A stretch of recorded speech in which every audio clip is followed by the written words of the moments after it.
Como se descobriu que o átomo tem carinha que orbita no núcleo? Olha como funciona a cabeça de um cientista. Até mais ou menos o final do século XIX, a física já tinha uma ideia do átomo. Seria a menor unidade da matéria.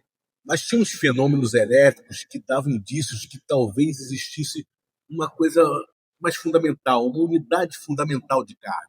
Mas, na verdade, nada era comprovado. O pessoal apenas fazia especulações. E alguns experimentos, como os chamados tubos de Crookes, já estavam deixando o pessoal com aquela pulga atrás da orelha. Eles eram recipientes de vidro quase sem ar, onde você aplicava uma voltagem alta entre dois eletrodos. Quando você fazia isso, do eletrodo negativo, que a gente chama de cátodo, aparecia um feixe misterioso. Ele fazia o vidro brilhar, projetava sombras e até girava pequenas hélices quando você colocava dentro do tubo.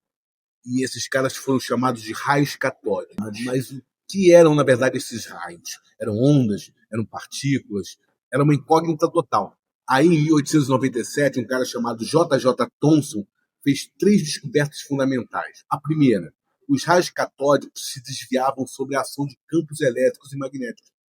Isso, de certa forma, já descartava as ondas eletromagnéticas, como a luz, porque elas não sofrem esse tipo de desvio. Se desviava é porque tinha carga elétrica. E carregar carga é um comportamento típico de partícula.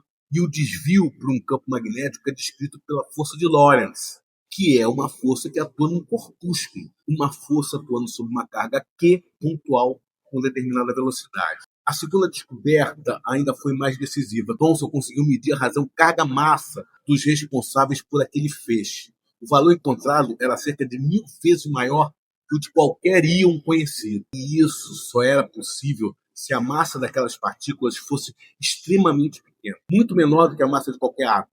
E isso daí, no fundo, era a primeira evidência de uma partícula subatômica.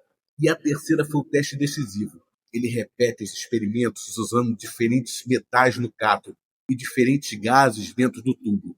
E o resultado estava sempre o mesmo, sempre a mesma razão carga-massa. Então, aquela partícula não pertencia a um tipo de átomo específico, mas estava presente em toda a matéria. Era sempre a mesma coisa, dava sempre o mesmo resultado. Era algo universal. Então, ele concluiu que os raios catódicos eram formados por corpúsculos negativos, partículas fundamentais, presentes em todos os átomos. Ele havia descoberto a primeira partícula subatômica da história. Aí, um ano depois, a comunidade científica já adotaria o nome já sugerido anteriormente por George Stone. Elétron. É isso.